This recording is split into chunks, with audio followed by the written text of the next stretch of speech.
My mother-in-law got a call from her daughter saying, "We will be coming tonight for dinner." And that's when she shouted at me saying, "Tonight you will be making multiple dishes."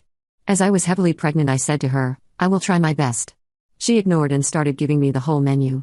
As the night approached, my sister-in-law stormed in saying, "Mom, I'm hungry, what have you prepared for me?"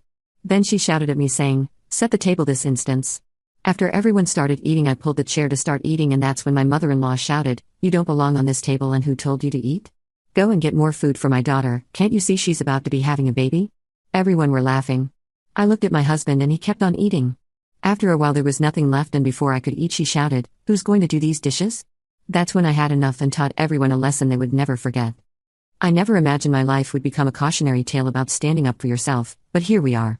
My name is Emma, and this is the story of how I finally found my backbone after years of being treated like unpaid help in my own home. Living with my mother-in-law Patricia had been a necessary evil. My husband David and I moved into her sprawling house in suburban Cincinnati 5 years ago when we were saving for our own place. The plan was simple: save money, avoid rent, and get out within 18 months. But then the pandemic hit, David's job became uncertain, and suddenly we were stuck. Patricia made sure I paid for that arrangement every single day. The worst part wasn't even the passive-aggressive comments or the way she rearranged everything I organized. It was how David refused to see what was happening. His mother could do no wrong in his eyes, and his sister Jessica was the golden child who could demand the moon, and somehow I'd be expected to fetch it for her. Jessica was 32, recently divorced, and 8 months pregnant. She'd moved back to her mother's house 2 months before this incident, taking over the guest suite like she owned the place. Between Patricia and Jessica, I felt like I was living in a sorority house where I was the pledged servant. The irony wasn't lost on me that I was also heavily pregnant, 8 months along, but somehow my condition never seemed to matter to anyone in that family. The day everything changed started like any other Tuesday. I was folding laundry in the bedroom when I heard Patricia's phone ring downstairs. Her voice carried through the house, that saccharine sweet tone she reserved only for Jessica. "Of course, darling. I'll make sure everything is perfect. Bring Marcus and his parents too." My stomach dropped. Marcus was Jessica's ex-husband, and if his parents were coming, this wasn't a casual dinner. This was Patricia's latest scheme to get them back together, consequences be damned. Patricia appeared in my doorway moments later, her perfectly styled gray hair not moving an inch, her arms crossed over her designer cardigan. "My daughter is coming for dinner tonight with important guests." I nodded, continuing to fold David's shirts. "That's nice. What time?" 7 o'clock sharp. She stepped into the room, her heels clicking on the hardwood floor. "Tonight you will be making multiple dishes." My hand stilled on the shirt I was folding. I turned to face her, one hand unconsciously moving to my swollen belly. "Patricia, I'm not feeling great today. The baby's been pressing on my back all morning. I will try my best, but maybe we could order something?" Her eyes narrowed into slits. "Order something? For my daughter's reconciliation dinner?" "Absolutely not." She ignored my discomfort completely and launched into a comprehensive menu that would have challenged a professional chef. Pot roast with all the fixings, homemade rolls, 3 different salads, roasted vegetables, mashed potatoes, gravy from scratch, her special green bean casserole, and her famous apple pie for dessert. Oh, and appetizers. She rattled off spinach and artichoke dip, stuffed mushrooms, and bruschetta. "Patricia, that's at least 6 hours of cooking." "I don't think I can. You'll manage." "You always do." She turned on her heel and walked away, leaving me standing there with a pile of unfolded laundry and a growing sense of dread. I should have said no. I should have put my foot down right then. But 3 years of conditioning had trained me to just comply and hope for the best. David worked long hours at the accounting firm, often not coming home until 8 or 9. He'd missed the whole thing, I thought. Maybe that was better. I started cooking at noon. My feet were already aching, and my lower back screamed with every movement. The baby seemed to sense my stress and kept kicking my ribs. I moved through the kitchen like a robot, chopping vegetables, seasoning meat, rolling out pie dough. Patricia came in periodically to inspect my work, offering criticism but never help. "That roast better be tender. Marcus's mother is very particular. Those rolls look uneven. Jessica will notice. Is that enough garlic in the potatoes? You know how my daughter loves garlic." Around 4 o'clock, I heard Jessica's car pull up. She didn't live there anymore officially, but she had a key and treated the house like her personal restaurant and hotel. The front door slammed open, and I heard her voice before I saw her. "Mom, I'm here. I stopped by to make sure everything's on track." She waddled into the kitchen, her own pregnant belly preceding her. Unlike me, Jessica had embraced pregnancy fashion with expensive maternity wear and professional makeup. I was in leggings and one of David's old college t-shirts, covered in flour and smelling like onions. "Oh, Emma," she said my name like it left a bad taste in her mouth. "You look exhausted. Are you sure you can handle tonight?" "I'm managing," I said, basting the roast. "Well, manage faster." Mom told me we're eating at 7, and I'm starving already. She grabbed an apple from the fruit bowl and bit into it loudly. Marcus's parents are coming, you know. They still love me. His mother keeps saying he made a mistake leaving me. I bit my tongue and focused on the gravy. Jessica lingered in the kitchen, criticizing my technique and suggesting I should have used different seasonings. Finally, she left to go help her mother set up the dining room, which apparently meant moving all my careful decorations and replacing them with Patricia's preferred arrangement. By 6:30, I was running on fumes. The kitchen looked like a disaster zone, but every dish was complete. The pot roast sat on the counter, perfectly browned and tender. The rolls had risen beautifully. The pie cooled on the windowsill. I'd done it, somehow. Nearly 7 hours of straight cooking. My feet had swollen so badly that my slippers felt tight. I caught my reflection in the microwave door and barely recognized myself. My hair was falling out of its ponytail, my face was flushed from the heat of the oven, and there were dark circles under my eyes that makeup couldn't have hidden even if I'd had time to apply any. I thought about texting David again, begging him to come home early, to be there as a buffer between me and his family. But I already knew what he'd say. The client meeting was important. His boss was there. He couldn't just leave. The same excuses every time. There was a part of me that wondered when exactly I'd become this person. I used to be confident, assertive even. In college, I was the one who organized protests against unfair grading policies. I'd negotiated my first freelance contracts with Fortune 500 companies without blinking. I traveled solo through Europe for 3 months after graduation. That Emma wouldn't have taken this treatment for 3 days, let alone 5 years. But life has a way of wearing you down in increments so small you don't notice until you're buried. First it was just helping out with dinner a few nights a week. Then Patricia mentioned she had a bad back and couldn't vacuum anymore. Then the laundry piled up and David was too busy to deal with it. Before I knew it, I was running a household of 3 adults while trying to maintain my freelance career and growing a human being inside my body. I splashed cold water on my face at the kitchen sink and tried to steady my breathing. The baby kicked hard against my ribs, a sharp jab that made me wince. "I know, little one," I whispered, rubbing my belly. "Mama's tired too. Just 1 more month and you'll be here." The doorbell rang at exactly 7 o'clock. Patricia's voice rang out from the foyer, syrupy, sweet and welcoming. I could hear her greeting Marcus and his parents with a kind of warmth she never extended to me. The contrast was so stark it would have been funny if it wasn't so painful. Then came the 7 o'clock arrival. Marcus showed up with his parents, Thomas and Linda, who I'd met exactly twice. They were polite but cold, clearly uncomfortable with this forced reunion dinner. David texted saying he'd be another hour, stuck in traffic from a client meeting downtown. Of course he was. I wiped my hands on a dish towel and forced myself to walk into the living room where everyone had gathered. The scene before me looked like something from a magazine spread. Patricia had lit candles in the fancy silver holders that were usually locked away in the china cabinet. The appetizers I'd prepared were arranged beautifully on serving platters that Patricia definitely hadn't helped carry out. Jessica sat in the center of the sofa like a queen holding court, one hand resting on her pregnant belly, the other gesturing dramatically as she spoke. "The doctor says Sophie is going to be at least 8 pounds, she was saying. I just have this feeling she's going to be a big, healthy baby. Marcus, remember how your mother said you were 9 pounds when you were born?" Linda smiled tightly. "Yes, Thomas's side of the family tends to have larger babies." I stood in the doorway, invisible. Nobody acknowledged my entrance. I cleared my throat softly, and Patricia's head snapped toward me with an irritated expression. "Emma, why are you standing there? Bring out the drinks. Our guests are thirsty." "I already put water glasses on the table," I said quietly. "Water? For dinner guests?" Patricia's laugh was sharp. "Bring the wine, the red from the cellar. And Thomas drinks bourbon, don't you, Thomas? Emma, the good bourbon, not the cheap stuff." I retreated to the kitchen, my cheeks burning. The good bourbon was on the top shelf of the pantry, which meant I had to climb on a step stool to reach it. My center of gravity was completely off with the baby weight, and for a terrifying moment, I wobbled on the stool, my hand grasping at the shelf for balance. The bourbon bottle clinked against another as I grabbed it, and I managed to steady myself before falling. My heart was racing as I climbed down. 7 months pregnant, climbing on step stools to serve bourbon to people who couldn't even say hello to me. This was my life. When I brought the drinks out on a tray, Marcus at least nodded his thanks. His parents took their glasses without looking at me. Jessica held up her empty wine glass. "I'll have sparkling water with lime, Emma. Fresh lime, not that bottled stuff." I went back to the kitchen and cut fresh lime, my hands moving automatically while my mind drifted to escape fantasies. What if I just walked out the front door right now? What if I got in my car and drove to the airport and bought a ticket to anywhere else? My passport was in the bedroom drawer. I had a credit card David didn't know about, emergency money I'd been squirreling away for my freelance work. But of course I wouldn't. There was a baby to think about. My clients depended on me. And some foolish part of me still believed David would wake up one day and see what was happening. That he'd transform into the man I'd married, the one who'd promised to always put me first. The lime water delivered, I escaped back to the kitchen. The pot roast needed to rest for a few more minutes before carving. The mashed potatoes needed a final whip with a hand mixer. The green beans needed one last toss with the almonds and butter. Jessica appeared in the kitchen doorway, startling me. She moved quietly for someone so pregnant. "This actually smells really good," she said, eyeing this bread. "Better than that awful dinner you made for Easter." I bit back about 17 different responses. The Easter dinner had been awful because Patricia had insisted I make ham, which I told her I'd never cooked before.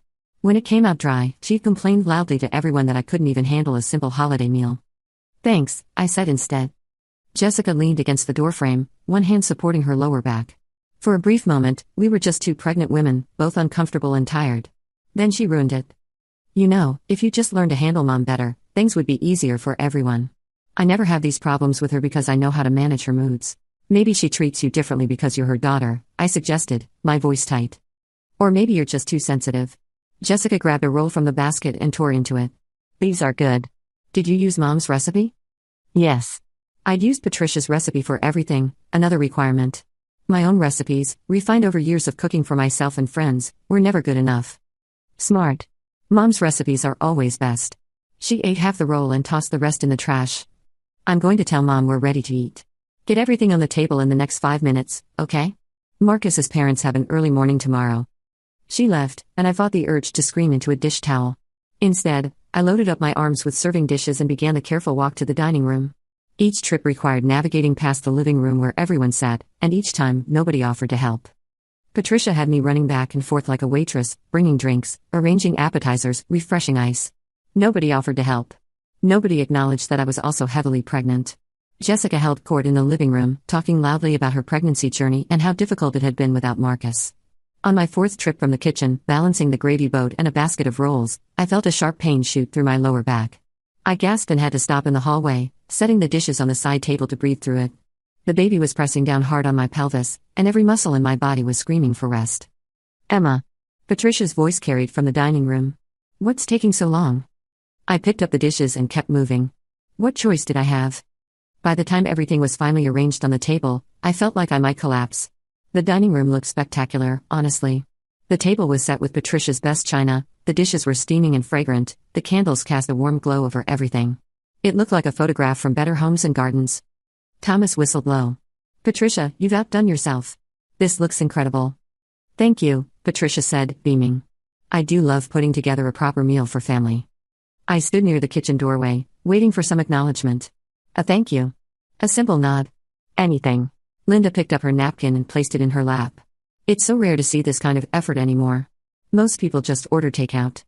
"I believe in maintaining standards," Patricia said. "It's important for family occasions." Jessica was already reaching for the pot roast, loading up her plate. "Mom always makes the best dinners. Remember her Thanksgiving turkey, Marcus? Your family still talks about it." Marcus smiled uncomfortably.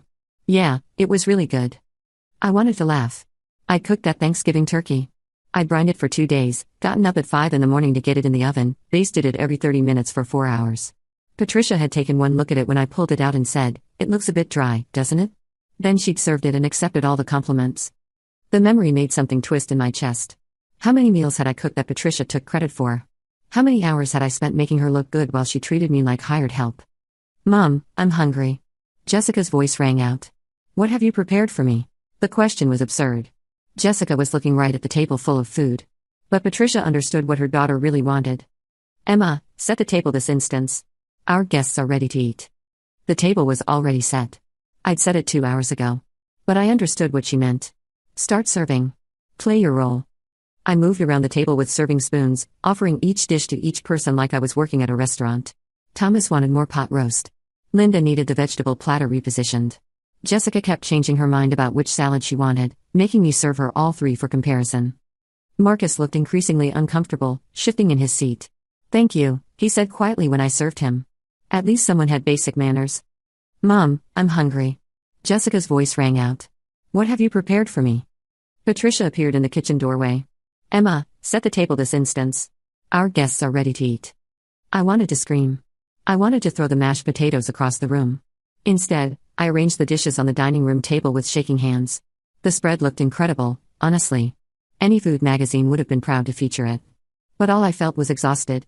Everyone gathered around the table, complimenting Patricia on the wonderful meal. She accepted the praise graciously, never mentioning who'd actually cooked everything. I stood near the kitchen, waiting for acknowledgement that never came. Finally, I pulled out a chair at the far end of the table. My feet were screaming, my back was on fire, and I desperately needed to sit down and eat something. I'd been on my feet for 7 straight hours. That's when Patricia's voice cut through the dinner conversation like a knife. "You don't belong on this table, and who told you to eat?" The room went silent. Everyone stopped mid-bite to stare at me. I stood there, half lowered into the chair, frozen in disbelief. Patricia continued, her voice dripping with disdain. "Go and get more food for my daughter. Can't you see she's about to have a baby?" The table erupted in laughter. Marcus's father chuckled uncomfortably. Linda covered her mouth, but her eyes were smiling. Jessica laughed the loudest, clutching her belly dramatically. "Mom, you're terrible. But seriously, Emma, I could use more of that roast. It's actually pretty good." I looked at my husband's empty chair, then back at Patricia. Something inside me cracked, but I swallowed it down. I went back to the kitchen and piled more pot roast onto a serving platter, my hands trembling with humiliation. The trembling wasn't just from anger. My blood sugar had crashed. I'd been so busy cooking that I'd only managed to eat a handful of crackers around 2 o'clock. The baby was doing somersaults now, probably protesting the lack of nutrition. I felt lightheaded and grabbed the counter for support. Deep breaths. "Just get through this. Soon they'll be done eating and you can have something. Just hold on." I picked up the platter and walked back to the dining room on shaky legs. The conversation had shifted to baby gear, with Linda offering advice about the best strollers and Jessica hanging on every word. Nobody noticed when I set the platter down. Nobody noticed when I stood there for a moment, swaying slightly. Marcus glanced up at me, and his eyes narrowed with concern. "Are you okay?" "Fine," I said automatically. It was the response I'd trained myself to give.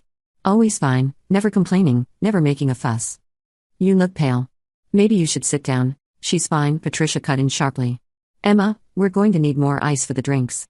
And check on that pie, would you? I want to make sure it's cool enough to serve." I retreated to the kitchen once more, where I finally allowed myself to lean against the refrigerator and close my eyes for just a moment. The cool metal felt good against my flushed skin. I could hear their voices from the other room, laughing and chatting, the sound of silverware scraping against plates.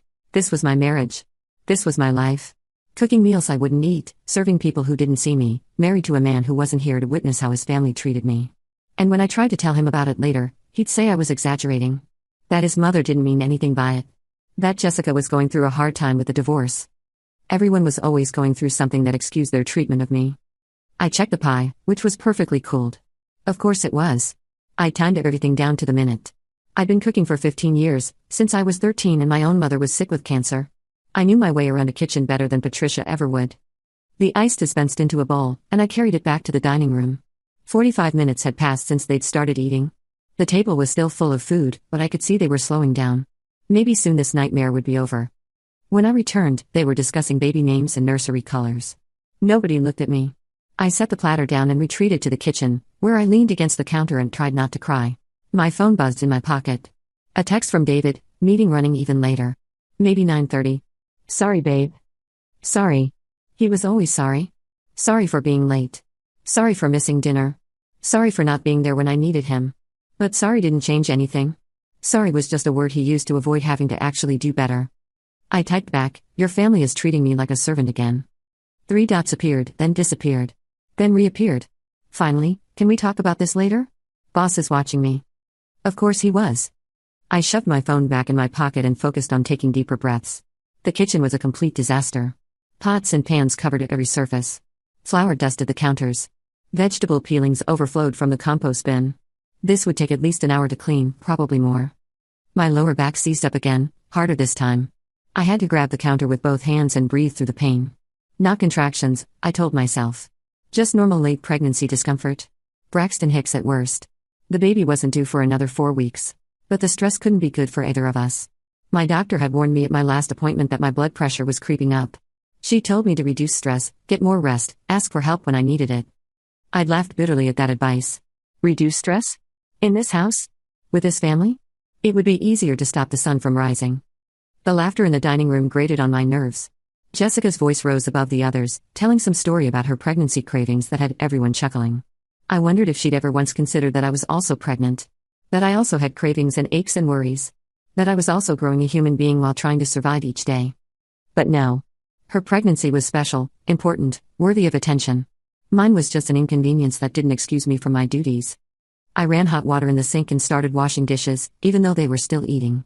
I needed something to do with my hands, something to keep me from walking back in there and saying everything I was thinking. The water was too hot, almost scalding, but I welcomed the discomfort. It gave me something to focus on besides the ache in my heart. Through the doorway, I could see part of the dining room table. Linda was serving herself a second helping of the green bean casserole. Thomas had gone back for more potatoes. Jessica was eating like she hadn't seen food in days, which was ironic considering she'd snacked her way through my entire cooking process. Patricia caught my eye through the doorway and made a subtle gesture. More wine. Of course. I dried my hands and retrieved another bottle from the wine rack David's parents had given us as a wedding present. The irony wasn't lost on me that I was using our wedding gift to serve wine to people who were actively disrespecting our marriage. The bottle uncorked with a soft pop. I brought it to the dining room and refilled glasses, moving like a ghost around the table. Linda was talking about Marcus's childhood, sharing embarrassing stories that made him groan good-naturedly. Jessica laughed and touched his arm, a familiar gesture that spoke of years together. For a moment, I felt a pang of sympathy for her. She was trying to win back her ex-husband, putting on a show for his parents, hoping her mother's machinations would somehow patch together a broken marriage. It was sad, really. But then she snapped her fingers at me. Actually snapped her fingers. Emma, these rolls are cold. Can you warm some up? Not please. Not would you mind. Just a command, accompanied by a snap like I was a dog. I took the basket without a word. In the kitchen, I arranged rolls on a baking sheet and slid them into the oven to warm. 5 minutes at 300 degrees. I set a timer on my phone and stared at the numbers counting down. 5 minutes. I could survive 5 more minutes. Then 5 more after that. That's how I'd been surviving this whole arrangement. 5 minutes at a time, one indignity after another, telling myself it would get better eventually. But when would eventually come? When we moved out. David kept pushing back our timeline. First it was when he got his promotion. Then it was after the baby was born. Now he was talking about staying another year to save more money. Another year. 12 more months of this. 365 more days of being invisible in my own home. The timer went off. I pulled the rolls out, arranged them in a fresh basket with a clean napkin, and brought them back to Jessica. Thank you, she said absently, already biting into one. These are much better hot. I walked back to the kitchen and resumed washing dishes. My feet were screaming now, shooting pains up my calves with each step. I thought about sitting down, just for a minute, but there were no chairs in the kitchen. Patricia had removed them months ago, saying the kitchen was for working, not lounging. 45 minutes passed. I listened to their laughter and conversation, smelling the food I'd cooked but couldn't eat. My stomach growled painfully. The baby kicked, probably hungry too. The kicking was getting more insistent. I rested my hand on my belly and whispered, "Soon, little one. I promise. Mama will eat soon." But even as I said it, I wondered if it was true. There had been other dinners where I'd ended up with nothing. Patricia always invited more people than expected, and Jessica always took huge portions, and somehow the food I spent hours preparing would vanish before I got a single bite. Last month, for my own birthday dinner, I'd made my grandmother's lasagna recipe. It had taken me most of the day, layering the pasta, the meat sauce, the ricotta mixture, the mozzarella. David had promised it would be just us, a quiet celebration. Then Patricia invited Jessica and 2 of her friends.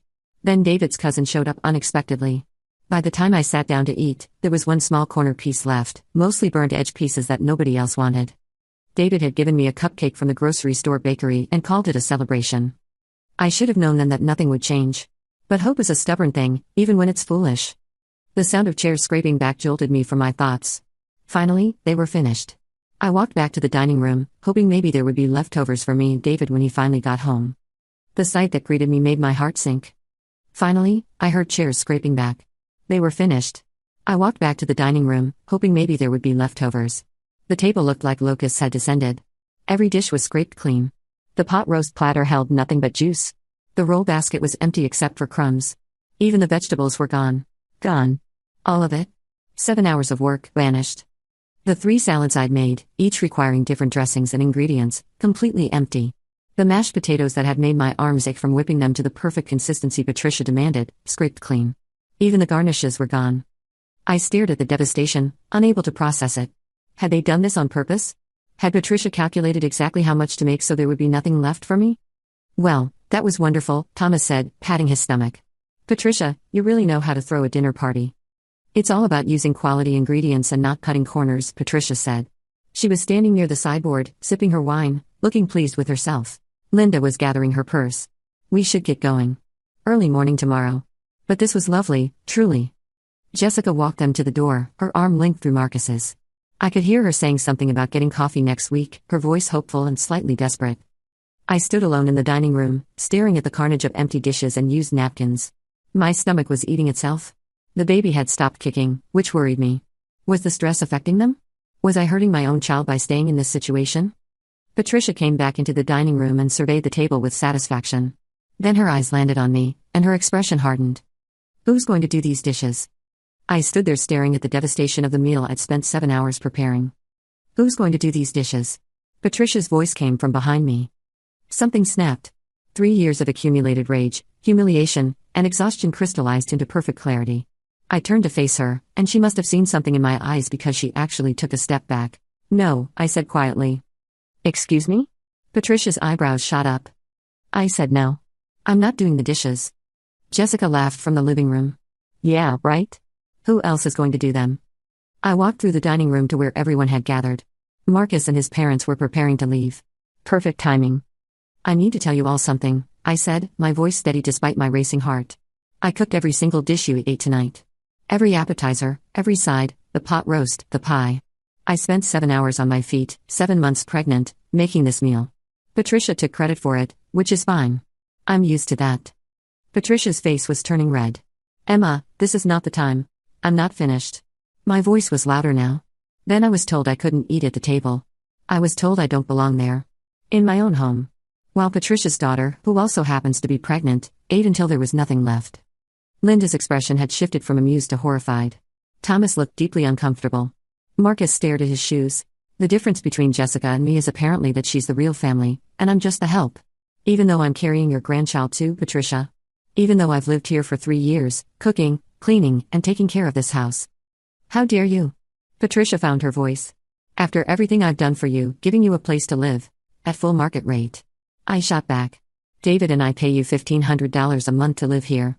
That's not charity. That's us being tenants who you've treated like servants. Jessica struggled up from the couch. You're being so dramatic, Emma. Mom was just joking around. Was she joking when she's done this before? When your birthday dinner last month, I also wasn't allowed to eat until everyone left. Or the Easter meal where I cooked for 12 people and ate cereal afterward because there weren't any leftovers? The room was deadly silent now. I'm done, I said simply. I'm done being treated this way. I walked to the bedroom and started packing. My hands were steady now, purposeful. I heard raised voices from the living room, including David's. He must have finally arrived. Good. He could deal with it. He appeared in the doorway 10 minutes later. Emma, what's going on? Mom says you're being unreasonable. Your mother humiliated me in front of guests after I cooked for 7 hours straight, then told me I couldn't eat at the table because I'm not real family. And you weren't there. Again. I was working. You're always working. Or you're defending your mother. Or you're staying silent while she treats me like garbage. I zipped up my suitcase. I'm going to my sister's house in Cleveland. You can come with me and be my husband, or you can stay here with your mother. But I'm not doing this anymore. David looked genuinely shocked. In 3 years of marriage, I'd never stood up to him like this. Emma, you're being crazy. You can't just leave, watch me. I called my sister Claire from the car. She picked up on the second ring. I need a place to stay. Can I come to Cleveland tonight? Of course. What happened? I'll tell you when I get there. The 2-hour drive gave me time to think. My phone buzzed constantly with calls from David, texts from Patricia calling me ungrateful, even a message from Jessica saying I was overreacting. I ignored them all. Claire lived in a cozy 2-bedroom apartment in Cleveland Heights. She'd been telling me for years to leave David, that his family was toxic, that I deserved better. She greeted me at the door with a hug and didn't ask questions until I was settled on her couch with tea. I told her everything. Not just about tonight, but about 5 years of small cruelties and large humiliations. How Patricia criticized everything I did, from how I cleaned to how I dressed to my career as a freelance graphic designer. How David always chose his mother's side, telling me I was too sensitive or that's just how she is. How Jessica treated me like competition and Patricia encouraged it. You should have left years ago, Claire said gently. I know. Over the next week, several things happened. David showed up at Claire's apartment on day 3, looking haggard. We talked for hours. He admitted he'd been blind to how bad things had gotten. His mother had always been controlling, but he'd learned to tune it out. He'd expected me to do the same. That's not how marriage works, I told him. You're supposed to protect me from that stuff, not enable it. I know. I'm sorry. I'm so sorry. We agreed to try couples counseling, but with conditions. We would never live with his mother again. He would set clear boundaries with Patricia about her treatment of me. And if she couldn't respect those boundaries, we would limit contact. David agreed. More surprisingly, he actually followed through. The real revenge came 2 weeks later. Patricia called a family meeting at her house, demanding David and I attend. David agreed, but only if it was a true conversation where everyone spoke honestly. We arrived to find Patricia, Jessica, and surprisingly, Marcus and his parents. Apparently, Patricia's reconciliation plan had completely backfired. Linda took me aside immediately. "I need to apologize," she said. "The way Patricia and Jessica treated you at that dinner was appalling." I laughed because I was uncomfortable, not because it was funny. "That's no excuse." "I'm sorry." Thomas echoed her apology. Then Marcus spoke up. "Jessica told me afterward that the dinner wasn't unusual. That you're always treated that way. I realize that if that's how my mother-in-law treats family, I don't want my child raised in that environment." Jessica's face went white. "Marcus, what are you talking about?" "I'm talking about the fact that I came to dinner thinking maybe we could work things out, and instead I watched your family bully a pregnant woman. If we got back together, would you treat my new wife the same way someday? Would our daughter learn to treat people like that?" The reconciliation was dead in the water. Marcus and his parents left shortly after, and Jessica collapsed into tears. Patricia tried to blame me, saying I'd ruined everything. David surprised me by speaking up. "No, Mom. You ruined it.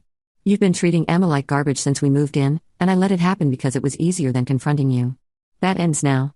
We laid out the new boundaries. Patricia could be in our lives as a grandmother, but she would treat me with respect. No more criticisms, no more comparing me to Jessica, no more taking credit for my work. If she couldn't handle that, we'd limit our visits. Patricia sputtered and argued, but David held firm. It was the first time I'd seen him truly stand up to her. The real kicker came a month later. Jessica had her baby, a healthy girl she named Sophie. She struggled with postpartum depression and needed help. She called me, of all people, sobbing and apologizing. "I was awful to you. I know I was. I treated you terribly because Mom always favored me, and I thought that meant I could get away with anything. But now I'm alone, and I'm scared, and I realize I pushed away the one person who might have understood. I could have hung up. I could have said it was too little, too late. Instead, I drove to Patricia's house and helped Jessica with the baby. Not because she deserved it, but because I'm not them. I won't let their cruelty turn me into a cruel person. But I helped on my terms. I came when I wanted, I left when I was tired, and I never, ever let them treat me as less than equal again." David and I found our own apartment. A small 2-bedroom in Dayton, close to his work. We had our son, James, in early December. Patricia was allowed to visit, but only when David was home, and only after calling ahead. The first time Patricia tried to criticize how I was burping the baby, David said, "Mom, that's enough. Emma's doing great." She looked shocked, then hurt, then finally, maybe, understanding. Jessica and I aren't close, but we're cordial. She apologized several more times, and I accepted. Forgiveness is a process, not a moment. Her daughter Sophie and my son James play together sometimes. I'm teaching both of them, by example, how to treat people with respect regardless of their role in your life. Looking back at that dinner, I don't regret finally standing up for myself. I only regret that it took so long. Women are conditioned to be accommodating, to smooth things over, to avoid making waves. We're taught that being difficult is worse than being mistreated. But sometimes being difficult is exactly what's needed. Sometimes the only way to teach people how to treat you is to walk away from those who won't treat you right. That dinner was the worst night of my life in many ways. I was humiliated, exhausted, and pushed to my absolute limit. But it was also the night I found my voice. The night I learned that my comfort and dignity mattered just as much as anyone else's. The revenge wasn't dramatic or elaborate. I didn't sabotage anything or plot some complex scheme. The revenge was simply refusing to accept their treatment anymore. It was drawing boundaries and enforcing consequences. It was teaching them that I'm not a doormat, and my husband isn't married to one either. Patricia lost control of her son and nearly lost access to her grandchildren. Jessica lost her reconciliation and had to face herself. They both learned that actions have consequences, even within family. Sometimes the best revenge is just living well and refusing to shrink yourself for others' comfort. It's knowing your worth and demanding others recognize it too. I still cook elaborate meals sometimes, but now they're appreciated. David helps in the kitchen. When family visits, everyone contributes. And if someone tried to tell me I couldn't sit at my own table? Well, they wouldn't be invited back. That's the lesson I hope my son learns. Stand up for yourself. Know your worth. And never, ever let anyone make you feel small. As for Patricia and Jessica, they're still learning. Progress is slow, but it's there. Patricia caught herself making a critical comment last month and actually apologized. Jessica asked for advice now instead of demanding help. Are we one big happy family? No. But we're functional, and that's more than enough. The Reddit community went wild when I first posted this story. Thousands of comments, most supportive, some critical. Some people thought I should have left immediately and never looked back. Others praised me for setting boundaries while maintaining family connections. The truth is messier than any single response. Real life doesn't have clean endings or perfect heroes. I made mistakes staying as long as I did. David made mistakes enabling his mother. Patricia and Jessica made mistakes treating me terribly. But we're all trying to do better now. That's all any of us can do. If you're reading this and seeing yourself in my situation, please don't wait as long as I did. Your dignity matters. Your comfort matters. You matter. Don't let anyone convince you otherwise, family or not. Stand up, speak up, and if necessary, walk away. You deserve a seat at the table, literally and figuratively. Don't ever forget that.